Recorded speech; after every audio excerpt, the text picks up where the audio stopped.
자, 여러분 반갑습니다. 저는 해커스 여기에서 사무관 승진 담당하는 김윤신입니다. 자, 오늘 이제 2025 대비 우리 승진 공부 어떻게 할 것이냐, 이것을 한번 이제 설명회 겸 안내하기 위해서 이 강좌를 개설을 했습니다. 먼저 여러분 앞에는 이제 얇은 것이 이제 앞으로 어떻게 교육과정 운영하냐 이게 나왔고, 그 다음에 두꺼운 것이 앞으로 공부의 모든 기초가 되는 면접의 기본 프레임이라고 되어 있습니다. 면접의 기본 프레임. 이제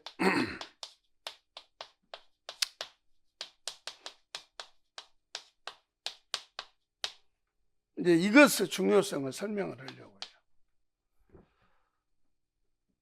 경기도는 공통문제 하나 하고 실적면접 이렇게 해서 문제가 나와요. 그리고 강원도도 그렇고, 그래서 경기 강원도가 이제 유사하죠. 또 전라북도는 정말 어려운 관문을 통과해야 돼. 보고서, 또 면접은 면접대로 보고, 맨날 집토 같은 것도 보고 굉장히 어렵습니다. 이 면접은 말로 이렇게 물어보면 경기도가 되고요. 그 다음에 이제 서울시 교육청이나 전남 이런 데는 이제 예를 들면 서류함이나 역할연기를 봐요. 그러면 역할연기는 이렇게 말한 거예요. 방금 어느 지역에서 이제 전라북도에서 이 학부모 학교 자체 활성화 방안이 나왔다고 그래요. 면접에. 그리고 또 하나는 갑질 근절 방안이 나왔다고 합니다. 그러면 여러분이 이제 이렇게 공부를 할 때 우리 무대포로 한다고 그러잖아요. 막 여러분 써서 시나리오를 써갖고 막 외워. 달달달달 외워. 그래야, 왜냐하면 여러분도 이제 나이가 약간 암기 세대이기 때문에 이렇게 시나리오를 써서 외워요. 그리고 옆에서 이 프레임의 중요성을 설명을 해도 그냥 아예 이걸 받아들이잖아요. 자기식으로. 근데 우리가 요 갑절 근절 방안 그러면은 요게 제도와 인식이 함께 해야 된다. 그러면 제도와 인식은 지금 여러분이 가지고 있는 프레임 있잖아요. 그게 이 프레임의 제도와 인식이니까 지읒 쪽에 가보세요. 지읒 쪽에 이렇게 쭉 가보면 몇 번 모델에 나와 있죠? 55번 모델에 나와 있어요. 55번 모델에 나와 있어요. 그래서 거기에 뭐라고, 그 두꺼운 거 55번 보이죠? 24페이지 들어오시. 55번에 보시면 예방 및 근절 대책을 물어볼 때 적용되는 프레임이라고 나와 있죠. 맞죠? 맞죠? 그러니까 갑질 근절할 때는 제도하고 인식을 함께 말을 해야 해. 제도와 의식 또는 인식. 자, 오늘 이제 설명을 할 때는 이걸 여러분한테 보급을 하려고 제가 이제 유튜브에 이것의 일부를 잘라서 또 올려놓을 건데, 지금 유튜브에 듣고 있는 분들은 현역 사무관도 있고 현역 서기관도 있고 대부분이 여러분과 같은 이제 사무관 승진, 그리고 대통령실에서도 듣는 분이 있어요. 그게 왜냐면 요걸 보고 요것만 찾아서 돌아다녔다는 거예요. 근데 이게 여기에 딱 있는 거죠. 그래서 이제 이 전북에서는 워라밸 일과 가정, 일과 삶의 양립 방안이 보고서에 나온 적이 있었어요. 옛날에 2016년 정도. 그러면 그것도 제도와 인식이요. 자, 예를 들어서 보셔요. 요즘에 MZ 세대들이 공직에 많이 들어와요, 안 들어와요? 안 들어와. 옛날과 같이 달라. 이게 내가 이 학원에 있어 보면 정말 옛날에는 이렇게 방학 때 되다 보면 바글바글해요. 엄청나게 들어와. 근데 요즘에는 그 일부 멀쩡한 사람들이 좀 공직을 좀 뭐 그런 사람이 있었잖아. 구급 공무원 받아서 서울에서 어떻게 사느냐. 이런 것 때문에 이 공무원의 인기가 옛날보다 떨어졌어요. 그러면 MZ 세대들의 공직 이탈을 막고 공직에 들어오기 위한 방안이 뭐냐 그러잖아요. 그러면 그것도 제도와 인식으로 그룹핑을 해서 답을 하면 돼요. 자, 그러면 예를 들면 워라밸이라고 합시다. 그러면 제도는 뭐예요? 여가나 휴가를 권리와, 그러니까 근로자들은 권리로 보게 하는 문화. 그리고 기업은 여가 휴가를 의무로 보게 하는 법적, 기구적 장치, 제도가 마련돼야 돼. 맞죠? 근데 여러분 공무원이니까 아시지만 이런 제도가 마련이 되어도 나 저 휴가 좀 가야 돼 라고 눈치 보여서 그 휴가를 쓸 수 없다면, 그게 뭐냐면 여가나 쉼, 놀이 이런 것을 하나의 권리로 보는 인식이 확보가 되지 않는다면 아무리 법과 기구, 제도를 만들어도 그것이 가동이 잘 안 된다는 거예요. 그러니까 워라밸을 활성화하려면 제도와 인식이 함께 해야 된다. 이런 걸 여러분이 알아야 돼요. 어째 이해합니까 지금? 그러면 55번 모델에 거기에 이제 제도, 그러면 법, 시설, 기구, 인력, 교육과정, 프로그램, 예산, 인식, 그러면 사회학에서는 의식, 교육학에서는 인식 그래요. 그리고 요게 집단 인식을 문화라고 한다 그 말이에요. 그리고 제일 끝에 뭐라고 써져 있나요? 55번 모델 제일 끝에 하나, 둘, 셋, 네 번째 뭐라고 써 있어? 제도 이전에 뭐? 인식이 중요하다. 거기다 뭐라고 적어 놓냐면은 5급원의 문화의 지체란 말을 적어둬 봐요. 문화의 지체 들어봤죠? 우리 저 엄마 찾아서 온 여기 우리 5급원의 문화의 지체, 중고등학교 사회시간에 들어봤죠? 문화의 지체란 게 뭐냐면 제도와 기구, 기술은 빨리 발전하지만 인식은 늦게 발전한다는 거예요. 그래서 우리 뭐 지금 주 4일제 뭐 이렇게 한다고 하는데, 여러분의 부모님 세대에 주 4일제 그러면 밥 빌어 먹을 놈들 그래. 여가라는 개념이 아예 없었어요. 그러면 이제 여기서 뭘로 들어가냐면은 요걸 열심히 해놓으면은, 자, 그래서 이제 우리가 면접은 지금은 요거 설명이 아닙니까? 그래서 여러분이 공부를 어떻게 하고 이 자료를 어떻게 보고 내가 강의를 어떻게 하느냐 이걸 이제 설명을 하는 건데, 면접이 보통은 이렇게 공통 면접이 있어요. 예를 들면은 2020년 전라북도에서 이렇게 귀하게 오셨기 때문에 3초 시대의 행정의 역할 변화와 사무관의 자질이 나왔어요. 그러면 3초 그러면 뭐예요? 초지능, 초연결, 초융합을 의미해요. 혹시 들어보셨어요?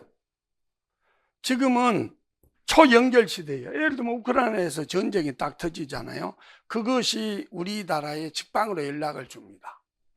그리고 이제 내일이나 미국에서 해리스느냐 트럼프냐 누가 대통령이 되느냐에 따라서 우리나라의 모든 정책적 기조가 바뀌어요. 이게 초연결이에요. 부서간도 그러고.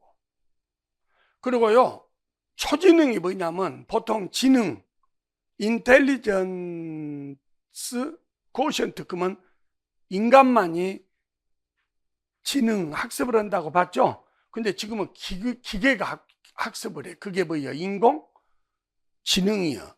가지고 여러분 들어봤죠? 인공지능, 딥러닝, 클라우드 시스템, 막 이런 거 들어봤죠?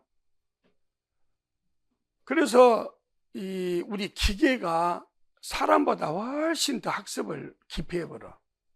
봐봐요. 예를 들면은 사법고시를, 저도 고시 공부를 윤석열 대통령이 구수했다. 근데 나는 자랑은 아니죠, 이게. 이 말하면 수강생 떨어질까봐 13년을 했어요. 원래 정식으로 12년 하고. 25살 때 군대 제대하고 이렇게 친구들끼리 모여서 이렇게 혈서 쓰고 공부하자 갖고 37대까지 해버렸어. 13년을. 근데 그 사법고시를 인공지능하고 딱 몇 년 된 사람하고 시험을 보면 인공지능한테 따라가들 보대. 판결이고 뭐고 다. 지금 이런 시대에. 그러니 앞으로 교육의 방법이 바뀌어야 되고, 사무관의 역량, 자질도 이제 뭘 알고 암기하고 이런 것보다는 그 주어진 자료를 가지고 문제를 해결하는 뭐가 중요해요? 문제 해결 역량이 중요하다. 이렇게 돼 있어요. 이게 뭔 말이냐면, 옛날에는 요리를 잘하려면 먼저 고구마 키우고 배추 싱싱하게 만들고 이런 게 필요했다면, 지금은 그런 자료를 가지고 어떻게 배합해서 맛난 요리를 만들어낼 거냐 하는 이런 역량이 바뀌게 된 거예요. 우리요, 엄마 아빠 따라 온 딸도 있지만은 우리 공부할 때에는 암기를 많이 했어요. 암기 가지고 막 우산 쓰고 이렇게 길 걸어가면서 단어 외운다. 북, BOOK, 책 막 이렇게. 근데 그런 건 지금 그런 지식은 필요가 없고 문제 해결력 이런 게 필요해요. 그리고 초융합 시대다 해서 모든 게 이렇게 물리학과 철학과 인문학 이런 것이 연결이 되어 가지고 하나의 아이디어를 만들어냅니다. 그래서 이때에는 이제 사무관의 역할이나 이런 것이 완전히 바뀌어요. 그러면 봐봐요. 이번에 경기도 공통 문제 항상 여기에도 조그만한 여기에도 수록이 되어 있습니다만은, 지금 어디를 보느냐면 여러분이 요 조그만 거 있잖아요. 여기에 보면은 요건 진짜 갖고 있고 계속 여러분들이 요걸 봐줘야 돼. 8페이지를 봐보세요. 8페이지 보면은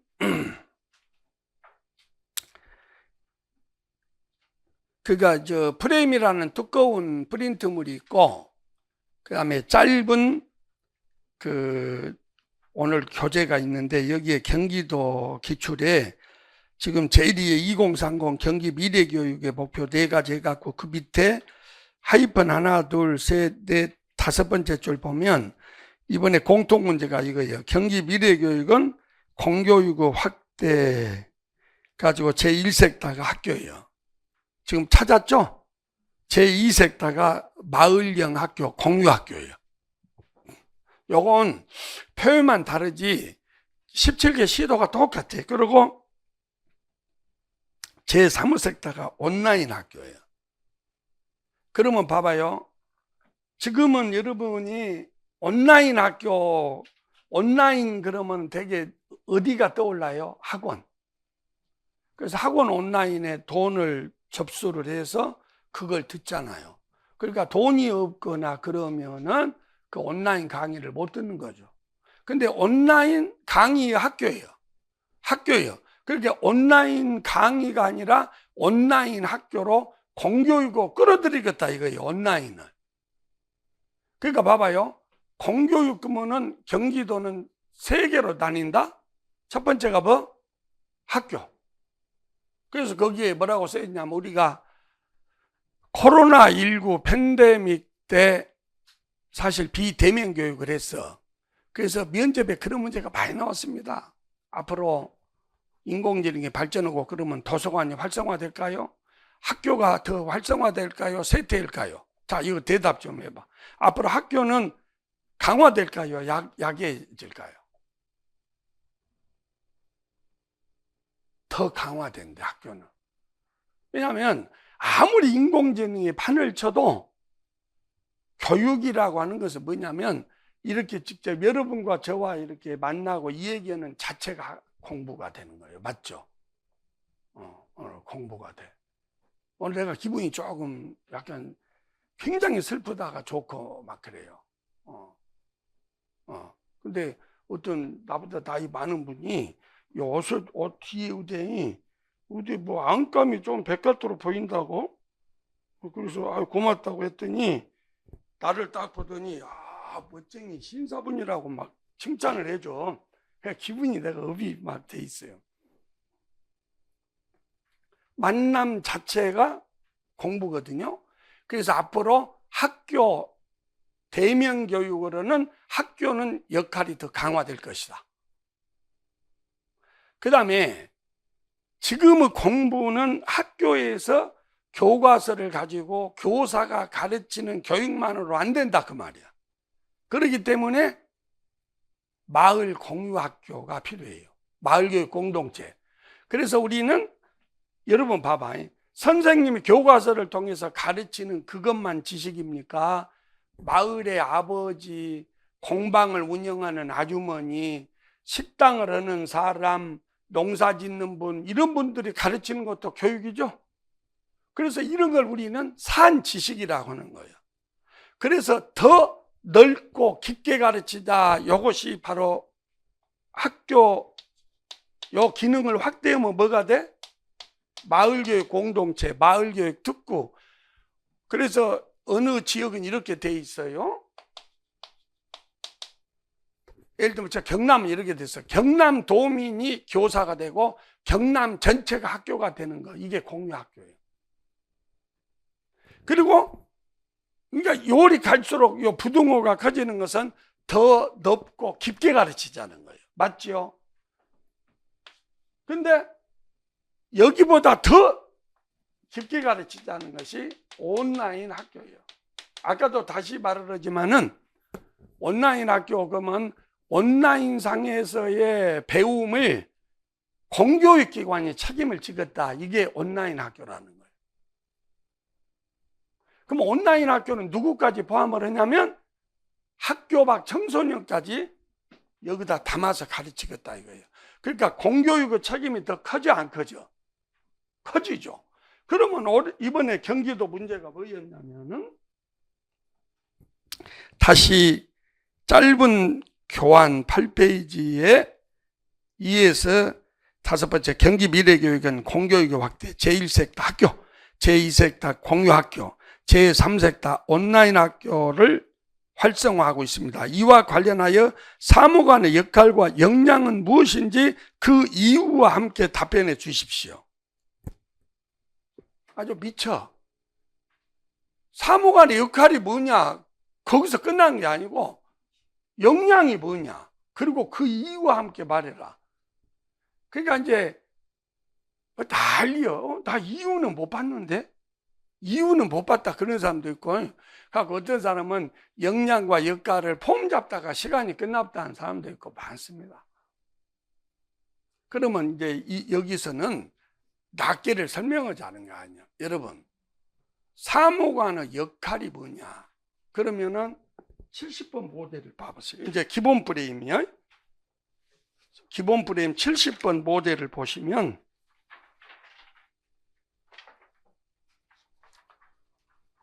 행정이라고 나와 있죠.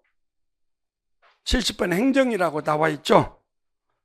거기 보면은 교육 목적을 효과적으로 달성하기 위해 교육 법규나 정책을 입안 집행하고, 그리고 교수학습에 필요한 여러 조건을 정비 확립하며, 그리고 교육 조직 성원의 협동적 행위를 능률적으로 조성하는 수단적 봉사활동이다. 이렇게 되어 있습니다. 그러니까 여러분이 앞으로 사무관의 역할 그러면 요 70번 사무관의 역할은 다른 거 아니에요. 자, 여러분이 사무관이 딱 되면은 본청으로 발령을 받으면은 거기에 무슨 과에 들어가서 거기에서 들어가서 하는 일이 뭐예요? 정책을 결정하고, 정책에 따라서 예산을 배정하고, 인원을 배정하고, 조직을 만들고, 돈 도라고 하면 돈 주고, 인원 달라고 하면 인원 주고, 이런 역할을 하는 것이 사무관의 역할이죠.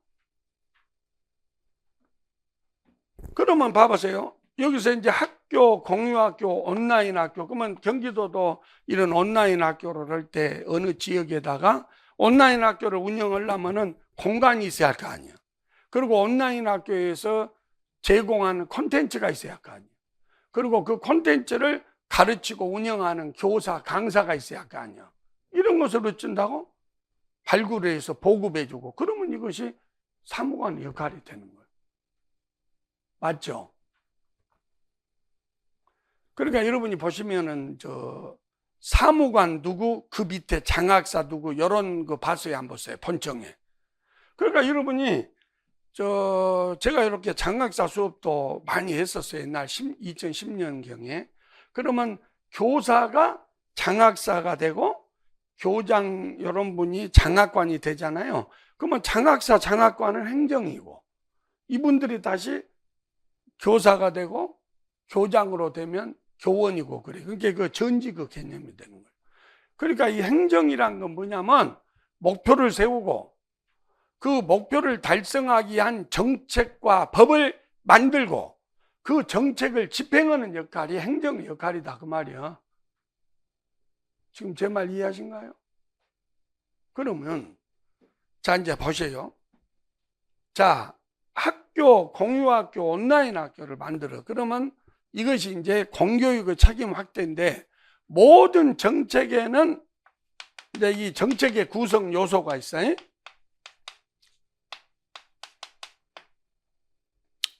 정책의 구성 요소. 자, 모든 정책에는 뭐가 있다? 목표가 있죠. 그리고 이 목표를 실천하기 위한 내용, 추진하기 위한 방법, 그리고 누구한테 할 거냐, 대상, 그리고 평가, 이게 이제 정책의 구성 요소가 됩니다. 그럼 내가 아까 뭐라고 했어요? 70번에. 행정의 역할은 뭐라고? 목표를 세우고 그 목표 달성을 위해서 정책을 만들고 법을 만들고 집행을 하고 방향을 제시하고 인물적 자원을 동원하고 배분하는 역할을 한다 그랬죠. 그러면 내가 이제 요거 프레임을 보기 전에 여러분 오늘은 그러니까 이거 하나 받아 그래서 이걸 가서 좋게 표지 만들어 갖고 거기다가 딱 붙여 갖고 요거 갖고 다녀야 돼. 찍찍찍 찢어 갖고 이러면 안 돼. 이게 그렇게 중요한 거예요. 요거. 이 프레임은 나만이 가지고 있는 거예요. 그러면 자 이번에 경기도 답은요 전부 가관이요. 작년에 문제도 저출산 고령화 시대에 우리 경기교육의 발전 방향 요건 이미 강원도 이런 데서 다 면접에 나왔던 문제예요. 저출산 고령화 시대에. 그러면 이거 보셔요. 지금 학교, 공유학교, 온라인 학교가 성공을 하면 목표 방향에 대한 인식 합의를 이루어져야 돼. 맞죠? 근데 여러분은 지금 다 딸, 아들 이렇게 있지만 여러분은 교육과는 뭐예요? 여러분 교육과는 뭐예요? 우리 딸 의대 가는가? 하고 요새 지금 윤석열 대통령이 사교육 카르텔을 꺾자 했는데 사교육을 제일 배부르게 해준 분이 이거예요. 의대 2,000명 뽑은다 그러니까 지금 의대반 선행학습을 12단계를 뛰어서 초등학교 6학년부터 지금 의대 공부를 한다는 거예요. 의과대학. 이렇게 돼서는 100% 실패입니다. 이게. 이제 우리는 교육의 목표가 바뀌어야 돼요. 교육의 목표는 뭐죠? 자기 주도적 삶을 사는 거예요. 여기 12번에 다 나와 있어. 지금 여러분이 왔다 갔다 해서 좀 근데 12번을 얼른 가봐요. 이게 요 프레임을 전부 외워야 해. 자, 7페이지 12번이야. 두꺼운 거 프레임.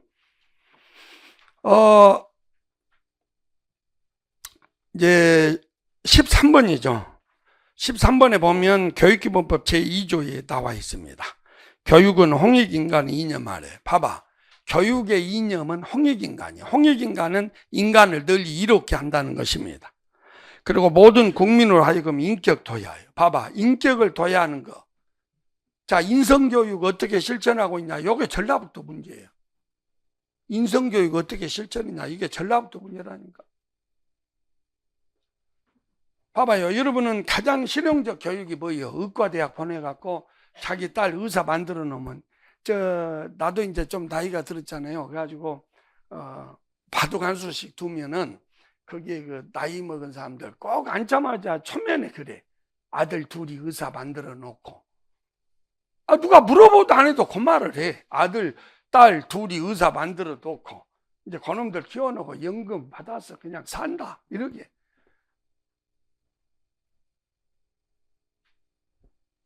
여러분, 가장 실용 교육은 인격 교육이야. 이게 뭐냐면은 자식이 잘 되기를 앞으로 바라려면은 바른 인성을 길러주는 거. 이것이 앞으로 자식이 가장 바르게 사는 지름길입니다. 그러므로 가장 실용 교육은 의사 만들어준 거예요. 인격 교육이요. 인격 교육. 이러한 교육의 목표에 대한 인식 합일이 없이 이런 거, 뭐 경기형 과학고등학교 만들어? 무슨 자사고 활성화를 한다? 백약이 무효예요, 그것은. 자, 우리 자사고 등록고를 왜 만든지 아세요? 고교 평준화로 인해서 아이들의 선택권이 부족하니 모차르트가 되려면 모차르트 학교에서 교육을 폭넓게 배워야 한다 해서 국제학교 만들고 자사고 등록고 만드는데, 자사고 등록고가 전부 의과대학 합격으로 바뀌었다 이 말이에요. 이렇게 교육의 목표 방향에 대해서 인식의 합일이 안 되면 백약이 무효예요. 지금 이걸 만든 이유가 뭔지 아세요? 이 마을형 공유학교가 뭔지 아세요? 이 아이들은 여기에 다 나와 있어요. 과일처럼 빛과 양이 다양합니다. 과일처럼 빛과 양이 다양해. 그래서 어떤 아이는 바나나, 어떤 아이는 포도, 어떤 아이는 호박, 수박, 당근, 이렇게 다양해요. 얘들을 키워보면. 그러면 그 아이의 잠재 역량을 발견해서 그 아이가 하나도 도태되지 않게 가르쳐 준 거, 이걸 포용교육이라고 해. 이게 교육이고 우리 부모가 바뀌어야 돼. 그래서 너는 바리스타가 되라, 너는 게이머가 되라, 야 너는 농사 한번 져봐라, 그리고 너는 뭐 의사가 되라, 이래야지. 그냥 그 아이의 잠재 역량도 모르고 무조건 의사로 만든다, 그런 것은 경쟁력이 떨어진다 이 말이에요. 이런 인식 합일이 되어야 이 공유학교, 온라인 학교가 성공을 하는 거예요. 그러니까 온라인 학교란 건 뭐냐면 학교 공간에서 내가 배울 수 없는 것을 다양한 선생님들을 통해서 온라인상에서 배워가지고 내가 가지고 있는 꿈과 끼를 키워서 모든 아이들이 이탈이 되지 않게 성공을 시키는 것이 온라인 학교다 이 말이에요. 그러니까 사무관의 역할에서 제일 중요한 걸 나는 그렇게 보는 거예요. 이런 공적 책임을 확대하게 된 이유와 목표, 방향에 대해서 공론화를 해서 교육의 목표를 바로 세우는 것, 이것이 사무관의 역할로서 제일 중요해요.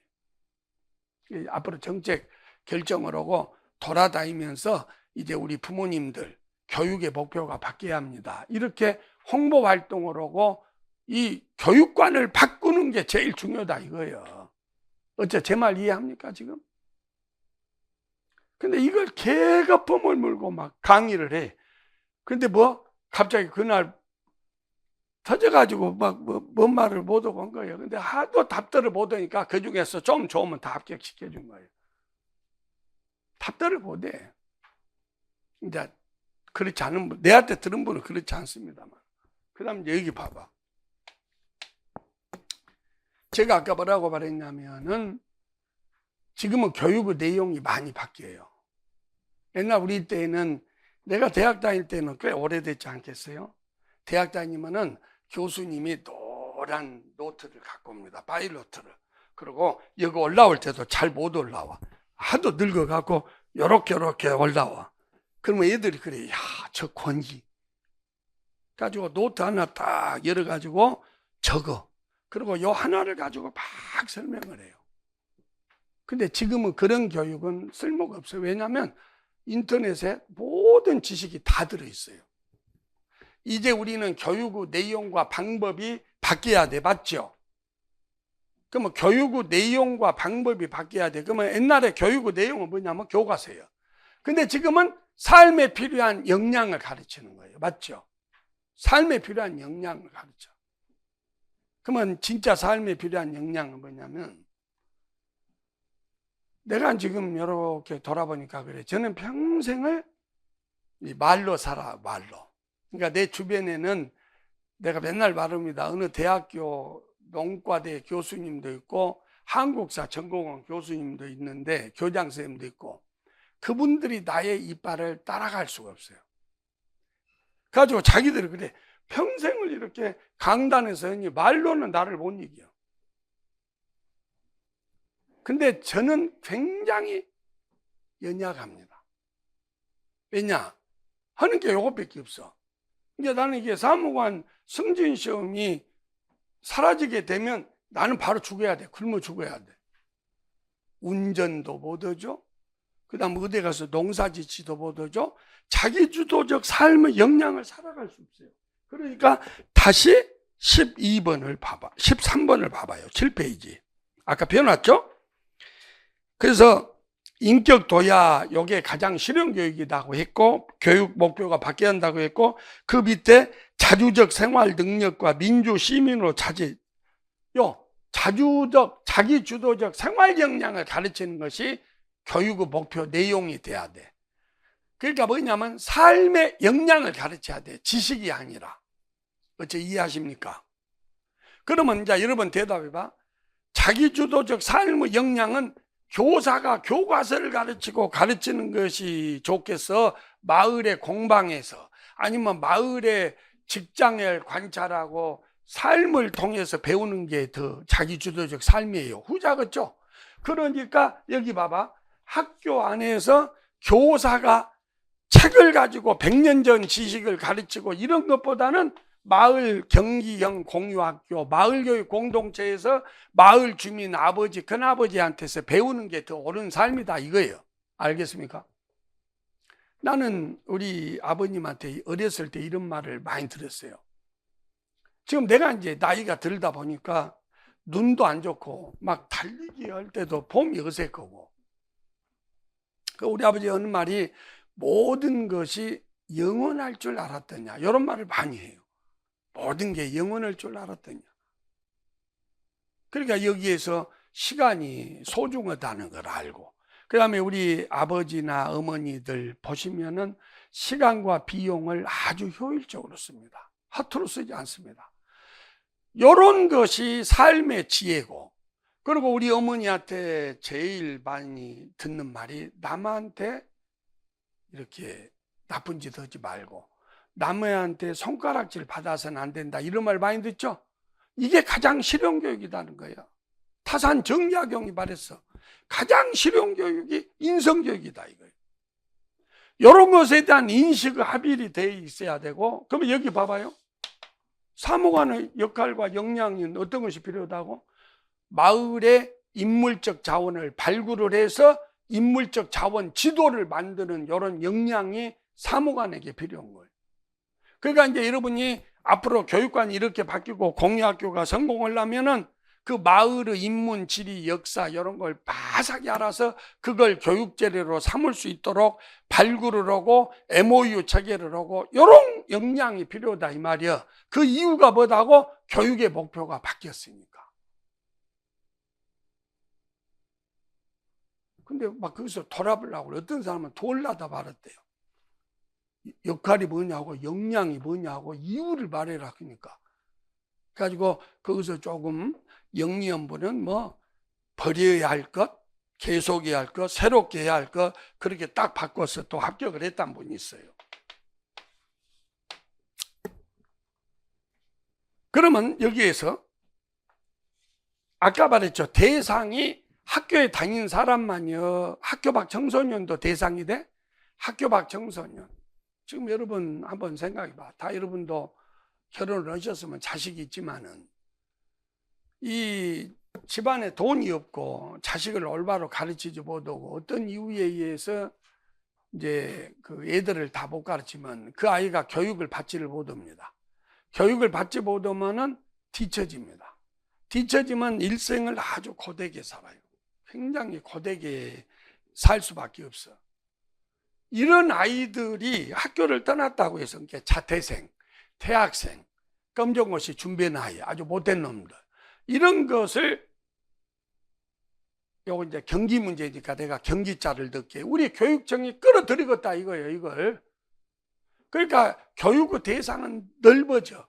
그 넓어진 놈 중에는 소매치기한 놈도 또 있을 것이고, 나쁜 놈도 있을 것이고, 괜히 학교를 그만뒀네 해서 학교로 복귀하려고 한 놈도 있을 것이고, 아이고 나는 학교 옆에도 가기 싫어, 나 직장 잡을래, 이런 사람들도 있을 거 아니야. 그러니까 그런 다양한 아이들의 꿈과 끼를 개발해 줄 수 있도록 다양한 교육과정을 온라인상에서 깔아주자, 이런 게 사무관의 역할이에요. 맞아요, 안 맞아요? 왜? 저마다의 꿈과 끼를 채워주려면, 여기는 10개를 가르친다면 여기는 1000가지, 여기는 10,000가지를 가르치자 이거예요. 그래서 부등호가 여러 개 된 거예요.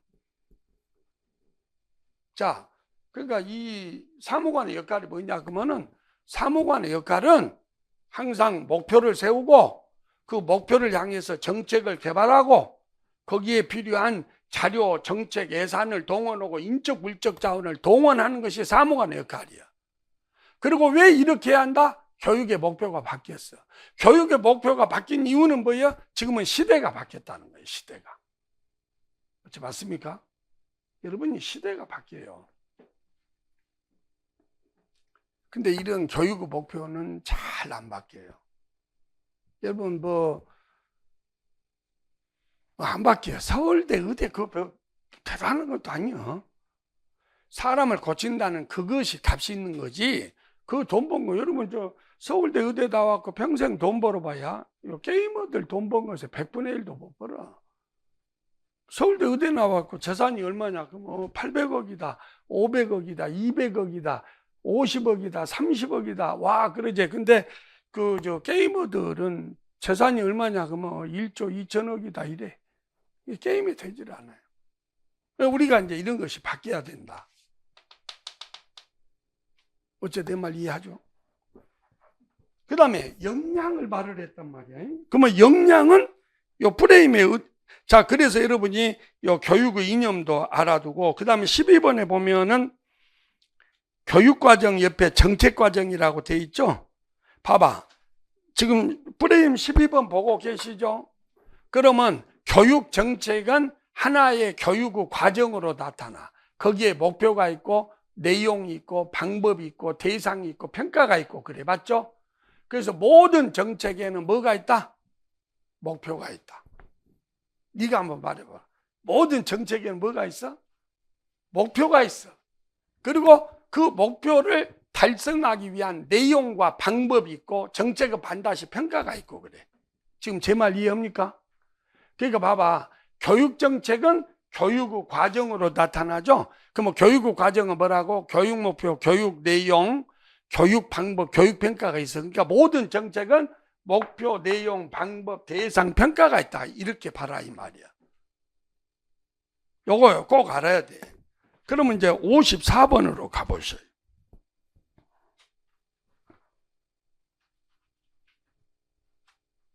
여러분 이 프레임이 이렇게 중요한 거예요. 이것 없이 막 무대포로 막 공부하면은 안 돼. 그럼 이제 54번에 보면은 요걸 여러분은 전부 아주 달달달달 외워야 돼. 그러면 54번이 보면 정책이라고 나와 있습니다. 자, 여기서 이제 정책 여러 개 놔두고 요리 다시 갑니다. 면접은 공통 면접이 있고 실적 면접이 있고 그래 봤죠? 공통 면접은 이렇게 하려고 한다. 사무관의 역할이 뭐냐 이렇게 물어보고, 자녀 인성교육 어떻게 하시냐 이렇게 물어보고 그래. 자녀 인성교육. 그러면요, 나는 이렇게 가르치거든. 자녀 인성교육을 어떻게 하고 있냐. 이것이 2017년 전북인가 그 문제가 나왔을 거예요. 그 밥상머리, 계속 밥상머리만 한 거예요. 예, 밥상머리 교육을 합니다. 밥 먹으면서 밥상머리에서 교육을 합니다. 왜냐하면 밥상머리 교육을 해야 그 아이가 제대로 알아듣고 바르게 살 수 있기 때문입니다. 그래서 저는 꼭 밥은 같이 먹습니다. 하고 답을 할 때 보니까 밥상머리를 20번을 말을 해. 알맹이는 하나도 없어요. 근데 인성교육 어떻게 하냐 그러면 요 주머니에 담아서 이렇게 말하면 되죠. 인성교육 어떻게 하냐 그러면 이 주머니에 담아서. 저는 인성이 교육의 제1의 목표라고 생각을 하고 실천하고 있습니다. 일단 그 말이 들어가야겠죠. 아까 제가 다산 정약용 선생님이 그 시기 아니야? 실학자 맞지 아가? 예? 너 잘 왔다. 네가 부교재예요. 다산 정약용이가 실학자 아니냐? 그러면 실학자는 실사구시를 말하는 거예요. 그러니까 공자왈 맹자왈 안에 이 양반은 중농주의, 중상주의, 실학교육을 강조해요. 그러니까 다산 정약용 선생님이 인성교육이 가장 실용교육이고 자식 잘 되기를 바라면은 인성을 바르게 가르쳐라 그러는 거예요. 그래서 저도 정말 그리고 미래 시대, 인공지능 시대, 제4차 산업혁명 시대의 핵심 역량이 뭐다? 인성이에요. 그러므로 경기도, 전라북도 17개 시도가 인성과 역량을 함께하는 미래인재 이렇게 나와. 교육의 목표가 맞아 안 맞아? 대답해봐. 무엇과 무엇이 있어야 돼? 인성과 역량이. 그래서 저는 역량하면은 직무 역량, 인성적 역량 이렇게 해와라고 그래요. 무조건. 대답해 주세요. 역량은 무엇과 무엇이 있어? 직무 역량과 인성적 역량이. 참말로 여러분 오늘 하루 해갖고는 이 나의 깊은 걸 전달 못해. 1000시간은 해야 돼. 1000시간.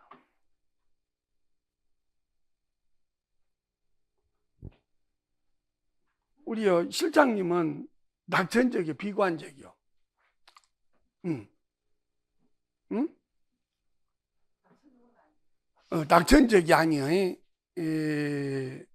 근데 내가 이제 어제 좀 고민을 했어요. 고민했더니 우리 아들 녀석 하나 있는데 그놈이 그래.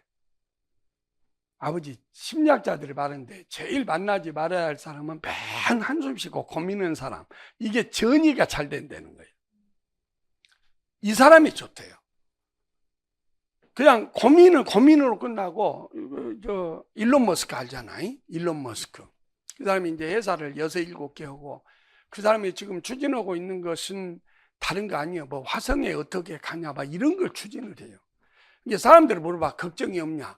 걱정이 있다. 근데 걱정해서 해결이 안 돼. 그러니까 잘 때는 다 걱정 안 한다. 어쩌? 성격도 자산이고 역량이 맞죠? 이게 성격이 자산이라니까. 그래서 사무관이 길러야 할 역량이 뭐냐 하면 또 있어요. 요 자말로 왔다 갔다 찍었는데 51번을 또 봐봐요. 51번에 자기소개란이 있잖아요. 맞죠? 여러분 세종시에서 작년 재작년에 자기소개 한번 해봐라 이렇게 나와요. 자기소개. 그리고 또 자기소개서 쓴 데가 많이 있어. 전라북도도 옛날에 썼고 그래. 그러면 자기소개할 때 이런 것이 제일 안 좋은 답이에요. 저는 딸이 둘이 있습니다. 또 막 가정사를 막 해요. 귀여운 딸이 둘이가 있는데 오늘 오면서 딸과 약속을 했습니다. 아빠가 꼭 합격하겠다고. 이런 신변잡기가 아니고 자기소개라 그러면 직무 역량과 인성적 자질 두 가지로 딱 말을 해야 해요. 그러죠? 제가 그간에 연마해온 직무 역량은 뭡니다. 그리고 인성적 역량은 뭡니다. 이런 식으로 딱 말을 해야 해요. 그래서 여기에 보면은 그래가지고 이제 재밌는 게 있는 거예요. 올해 내가 강의를 하는데 요거 강의를 딱 하려고 하면은 꼭 옆에 제동을 건 사람이 있어. 경기도는 그 문제가 안 나올 것 같대. 그 문제가 안 나올 것 같아. 그러면 내가 옛날 같으면 야단을 막 쳐. 근데 요새는 이제 나도 나이를 먹기 때문에 좀 보더라보죠. 하고 야단을 안 쳐. 근데 딱 나왔잖아요. 여기서 나왔잖아요. 요 사무관 역할 역량. 가지고 여기 보시면은 이 광주 있죠. 광주. 광주가 실적 면접을 낸다고 해놓고 상황 면접을 많이 내버린 거예요. 그러니까 아까 뭐 갑질 근절 대책 이런 걸 물어봐. 그러니까 막 실적만 달달달달 써갖고 애웠던 사람들이 난리가 났어요. 그래서 작년에는 엄청 많았습니다. 광주가. 근데 올해 광주 면접은 실적 면접 위주로 나와가지고 이제 그 아까 같은 그 갑질 근절 대책 이런 걸 좀 내야 막 올 건데, 실적 면접이니까 이제 실적만 하면 된다, 이렇게 여러분이 관점이 많이 바뀌어요. 근데 이건 내가 잘못됐다는 것을 보여주려고 해요. 조금 있다가 이제. 그러면 보십시오. 갑질 근절 대책은 100% 공통 면접입니다. 하지만 실적에서 물어볼 때도 이렇게 물어봅니다. 여기에서 상사와의 갈등은 없었는가요? 그러면 상사와의 갈등이라고 하는 게 대부분의 경우는 갑질이 섞여져 있는 갈등이 굉장히 많습니다. 그러면 보십시오. 이런 문제가 많이 나와요.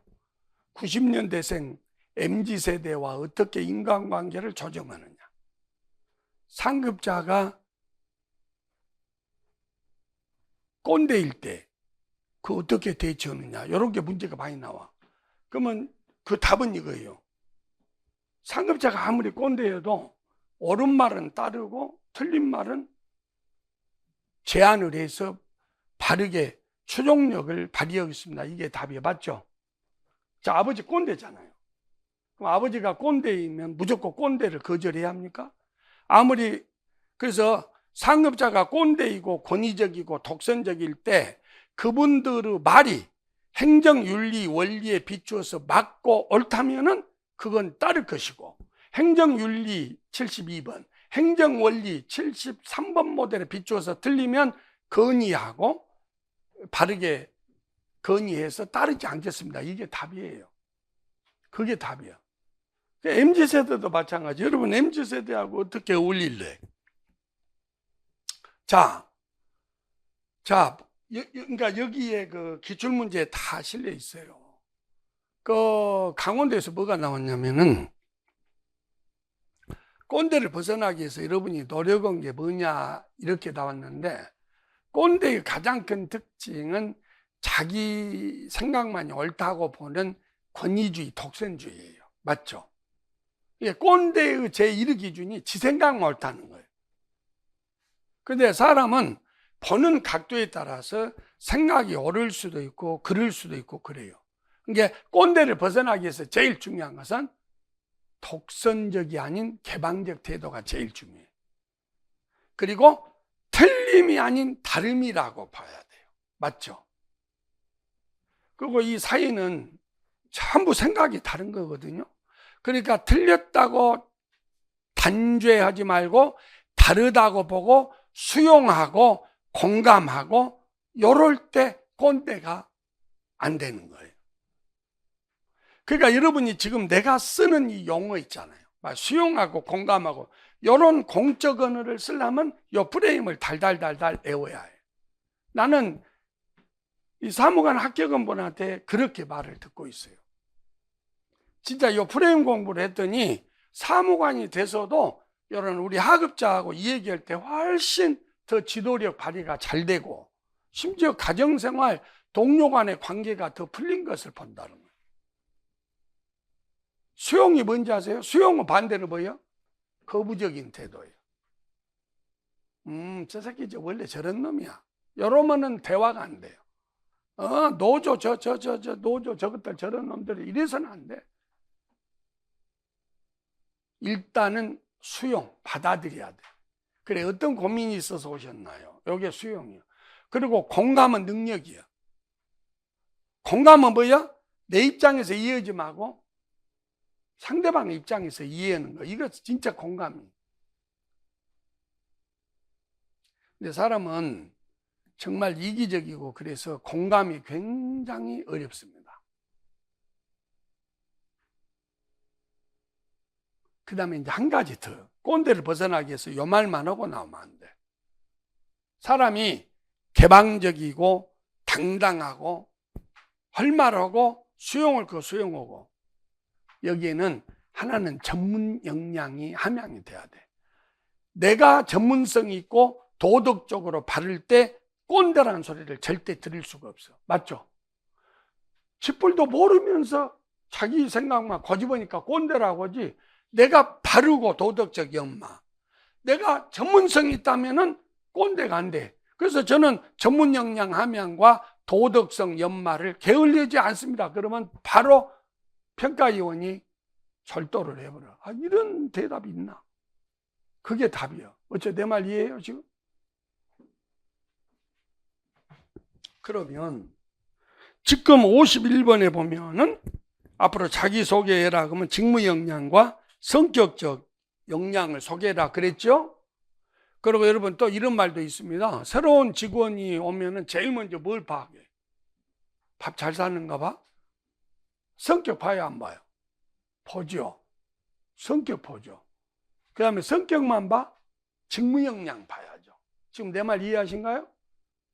그거 봐. 어제 아가 너도 친구 사귀면, 근데 대학생이야, 고등학생이야? 고등학교 졸업반?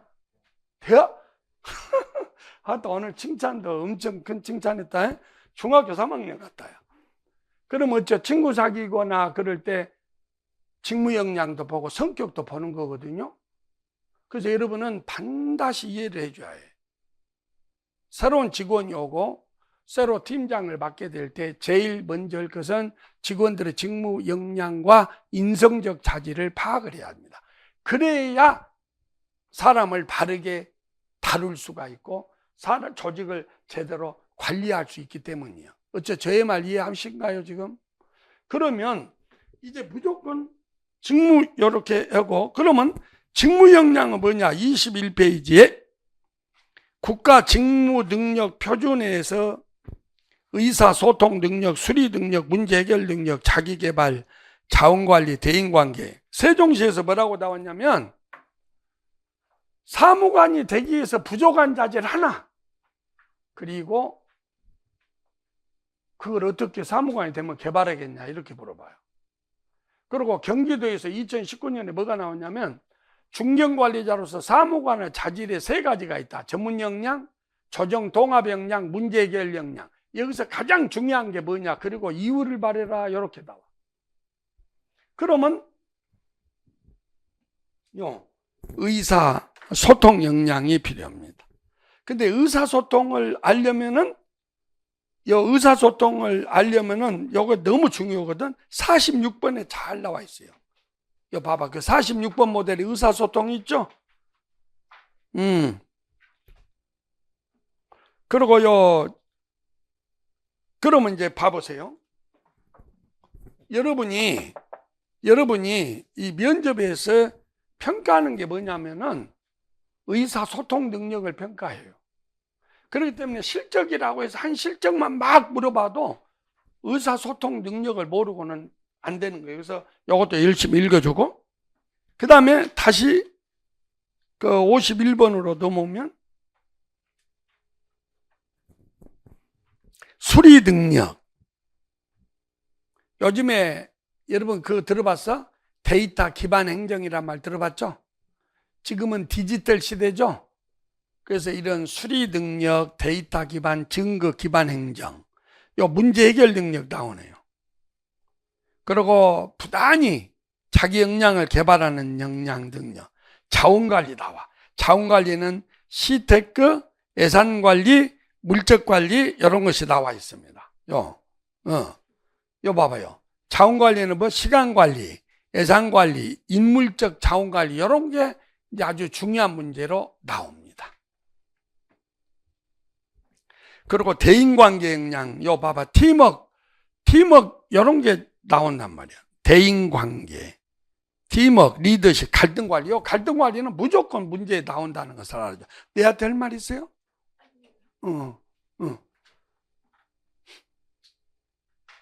이번에 그 실적 면접에서 제일 많이 나온 것이 갈등은 뭐였습니까? 갈등은 뭐고 어떻게 관리합니까? 이건 공통 면접으로 나올 수도 있고 그래요. 이 업무 추진을 할 때 갈등이 뭡니까? 그러면 이 갈등은 2번을 보면 잘 나와 있어요.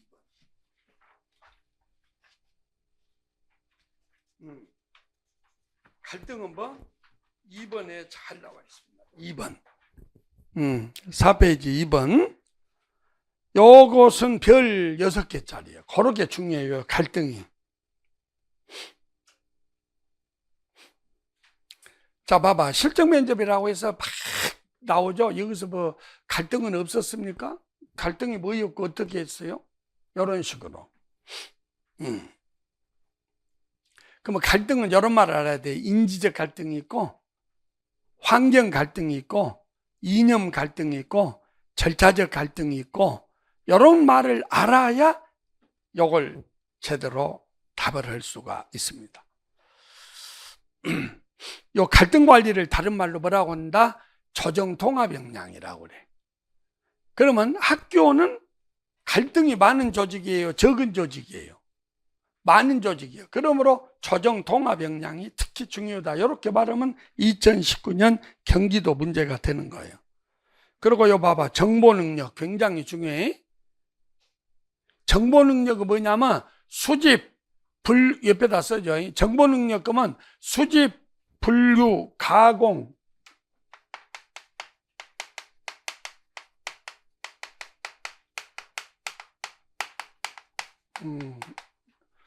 요것이 정보화 능력이야. 정보는 많이 할수록 좋아요.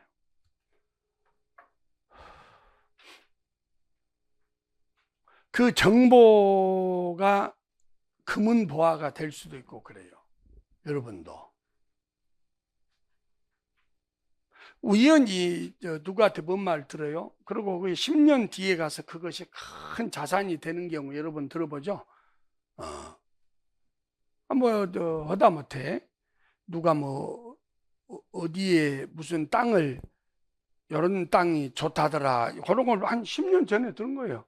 그래서 은퇴해갖고 거기다 땅을 사놨는데 거기에서 농사 짓다가 갑자기 그거 땅이 올라가가지고 돈을 많이 번 사람도 있고, 건강도 마찬가지예요. 누가 우연히 던져? 제가요? 아니 내가 이제 목을 이렇게 누르면 이게 굉장히 아픈 거예요. 그래서 이게 머리가 아파서 그러나 내가 죽으려고 그러나 그래서 근데 나중에 보니까요, 이거 근육 경련이 온 것을 한 6개월을 참고 있었던 거예요. 가지고 내과에 가서 보니까 혈압이고 뭐 정상인데 근육 이완제하고 진통 소염제를 먹으니까 이게 풀려. 그걸 모르고 계속 그것도 우연히 누구한테 들어서 알았다니까요. 그래서 이 정보를 수집을 해서 그걸 잘 분류를 하고 요걸 가공해서 문제 해결에 써먹고, 그걸 혼자만 갖고 있으면 안 돼요. 나눔 공유. 그러니까 실적 면접에서도 그렇게 물어보는 거예요. 그러면 이 정보 수집을 해서 누구한테 전파했습니까? 이렇게 물어볼 수가 있죠. 전파를 해줘야 돼. 그리고 여러분 그 밑에 직업윤리가 있죠. 직업윤리, 이게 윤리를 역량으로 봤다는 것이 재밌잖아요. 윤리는 역량이야. 아시겠죠? 그래서 요즘에는 여러분 역량 그러면 여러분은 이것만 생각하잖아요. 누구 IQ가 말이야 157이다. 옛날 우리 집사람이 IQ가 99였어요. 157이라고 자랑을 해. 그런데 MQ라고 요새는 많이 써. 모랄 코션트, 게 도덕적 역량이에요. SQ도 많이 쓴다. 사회성 지능. 이것도 다 이런 거 못지않게 중요한 거예요. 그러니까 윤리가 역량이라는 것을 꼭 알아줘야 돼요. 그래서 우리가 윤리적이지 못한 사람은 굉장히 중간에 성공을 못 하고 걸림돌을 만나서 빨리 좌초돼 버린 경우가 있어요. 저는 이렇게 말합니다. 아무도 모르는 길을 가. 근데 5만 원짜리가 꾸적꾸적해서 한 500만 원이 떨어져 있어. 그걸 밤길이야. 솔직히 대답해야 해. 그럴 때 어떻게 합니까? 그 줄 서서 1, 바로 파출소로 간다. 2, 좌우를 살피고 조용히 내 것으로 온다. 뭐예요? 그건 진짜 대답하지 마세요. 그건 어려운 일이에요. 그러나 그것이 빌미가 돼서 파면당한 사람이 있었습니다. 신문에도 나왔어, 2번이나. 지하 주차 그거 나오다가 돈이 떨어져 있는 것을 이렇게 하다가 나중에 그 파면당했어. 윤리는 힘이요. 그리고 그 밑에 보면 요 인성, 성격이라고 써져 있죠. 21페이지. 봐봐, 책임성, 성격이요. 도덕적 기준, 창의성. 봐봐, 창의력 그러면 인지적인 거예요. 근데 창의성 그러면 성격이야. 창의성도 있어야 돼. 21페이지 창의성. 그 밑에 성격 있잖아요. 그래서 실적에서 물어봐. 다른 사람도 다 이런 거 하는데 다른 사람과 달리 추진하는 점이 뭡니까? 이렇게 물어본다니까. 그러면 이게 창의성이란 거예요. 그러면 창의성은 치읓에 가면 잘 나와 있을 거예요. 63번인가 뭐 될 거예요. 봐봐. 창의성 어디에 가? 60 몇 번이요? 네? 62번. 요거 모르면 왜 해? 근데 이렇게 물어봐. 창의성을 발휘해서 추진한 사례, 그러면 좋지. 근데 남달리 한 일이 뭡니까? 이렇게 물어본다니까. 그러면 이걸 창의성이라고 빨리 말을 해야 해. 내가 하나만 소개해 줄게요. 그 63번에 보면은, 2번에 보면은, 융통성, 틀깨기, 요거 있죠, 틀깨기. 여러분, 이 창의적인 사람은 기존과 다르게 일을 한 경우가 많아. 그래서 이걸 많이 쓴 사람이 있어요. 음악실 있잖아요, 음악실. 음악실이 보통 학교에 어디가 있어요? 별관이나, 높은 층이나, 지하에 있대. 근데 거기는 1층에다 만들어 놨대요. 교장, 행정실 옆에. 그러니까 사람들이 처음에는 다 반대한 거예요. 근데 이제 그 음악실이 너무 음습하고, 그래서 음악실을 그 1층으로 옮겼어. 그러니까 이게 기존의 관행과는 다른 거죠. 그랬더니 처음에 반대와는 달리 나중에 그 음악 소리를 들으니까 민원인들도 마음이 깨끗해지고, 그러고 이렇게 와서 학교에서 노래 부르는 거 보니까 다 사람들이 좋아하더라는 거예요. 이런 게 남달리 추진한 거예요. 면접에서 꼭 그렇게 물어봅니다. 이런 거 다른 지역에서도 많이 하는데 다른 지역과 달리 추진한 점이 있어요? 예, 미처 다른 지역은 파악하지 못했습니다. 그러면 안 되지. 요게 창의성이라는 거예요. 근데 이 창의성도 성격이요. 자, 우리 실장님들 본인이 자 이제 5분만 하고 쉬었다가 또 오겠어요. 본인이 자신을 생각할 때 본인은 논리적이라고 보세요? 창의적이라고 보세요?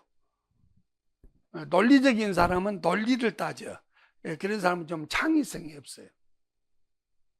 이게 성격에는 여러 가지가 있어요. 논리형, 숙고형이 있고 직관형이 있고 평형형이 있고 개변형이 있고, 평형형은 잘 안 변하는 사람이에요. 자기 스타일 안 변해.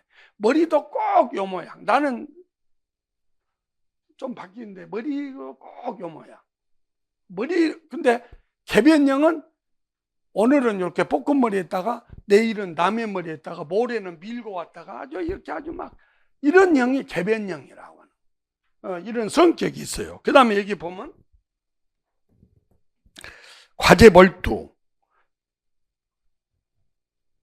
환경 초극, 베토벤 적어두세요. 환경 초극 그러면 베토벤, 에디슨. 여러분 베토벤은 작곡가 아닙니까? 근데 기가 하나도 들리지 않았다는 거죠? 얼마나 대단한 겁니까? 환경 초극. 그리고 어떤 사람은 별로 동기가 강한 사람이 있어요. 재밌게. 내가 지금까지 봤을 때 동기 제로인 사람을 하나 봤는데, 여러분 목욕하면 즐겁지 않던가요? 냉탕 온탕 즐겁죠? 근데 그 사람은요 목욕을 하다가 그냥 나가버려요. 때만 불려놓고. 나 그렇게 동기가 없는 사람 처음 봤어. 그리고 쭉 봐봐봐. 행복 추구에 열중하지 않음, 관용, 이런 거. 그래서 경남에서 뭐 문제가 나왔냐면 OECD 회원국에서 말하는 공적가치 7가지를 적어놔. 그래 놓고 여기서 가장 본인이 중시한 성격이 뭐냐, 요거 경남에서 물어봤더랬어요. 그 이유와 함께 말해라.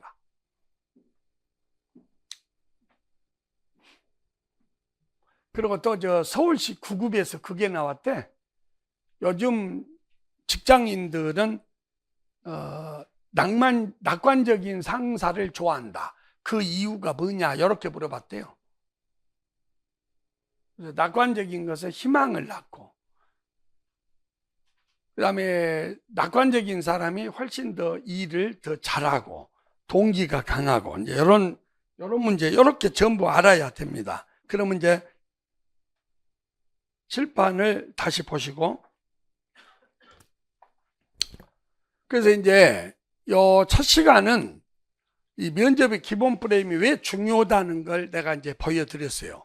그래서 5분 쉬었다가 이제 요 얇은 것을 가지고 문제가 이렇게 나오는데, 이때 어떻게 여러분이 준비를 했어야 했느냐, 그걸 이제 설명을 하려고 합니다. 요 공통 면접, 실적 면접, 요걸 가지고 이제 설명을 하려고 합니다.